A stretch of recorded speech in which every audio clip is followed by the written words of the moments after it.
Hello everyone, and welcome to A Foreigner Farming in the Philippines. I'm sure many of you have been wondering and asking yourselves this question, and some of you have even asked me directly in the comments about Kano's and what's going on there. And Kano's is the little burger and chicken restaurant that Marcel and I had planned to open at the crossroads in Taliban. For a lot of reasons, we've decided to not go forward with that. Foremost among them is that we just don't have the money. I never wanted to open up just like a carinderia that served burgers. Some crappy little place that you're fighting flies and not a comfortable atmosphere to eat in. I wanted a nicely put out area that was air conditioned,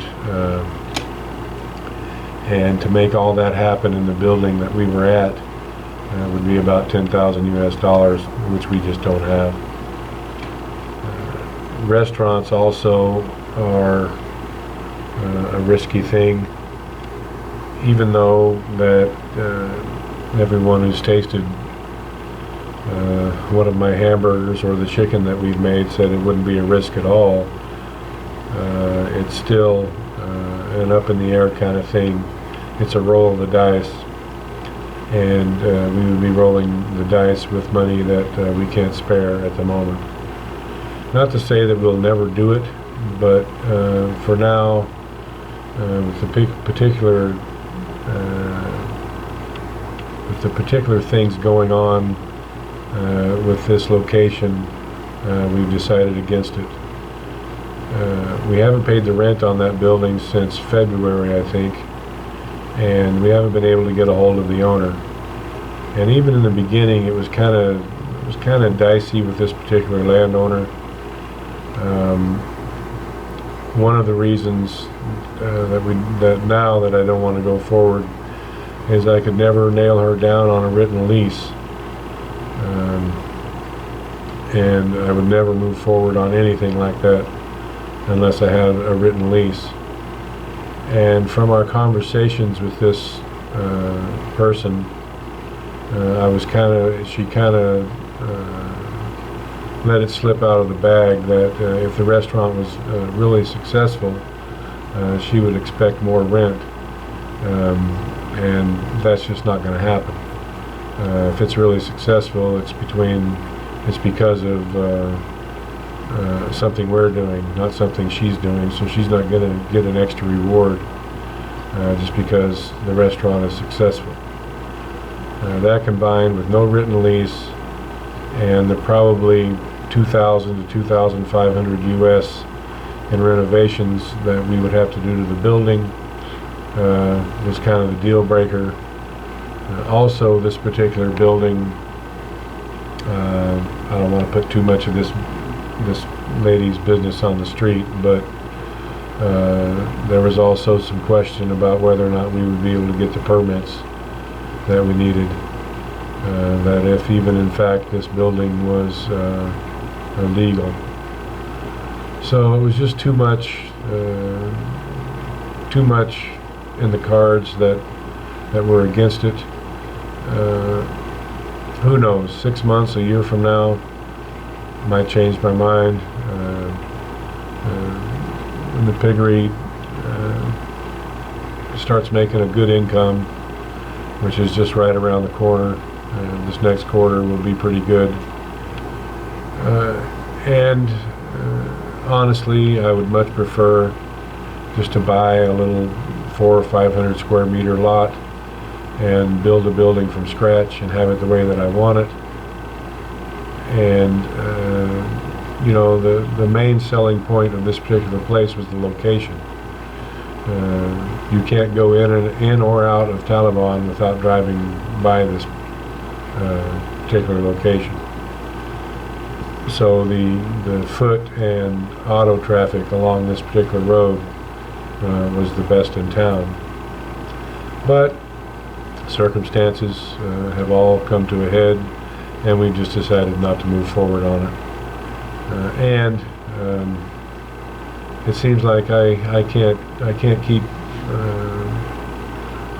keep juggling all those irons in the fire like I could 20 or 30 years ago. I just don't have the energy anymore, and it's just it's different dynamics here in the Philippines, from our experience in finding reliable workers on the farm and talking to other business owners in town.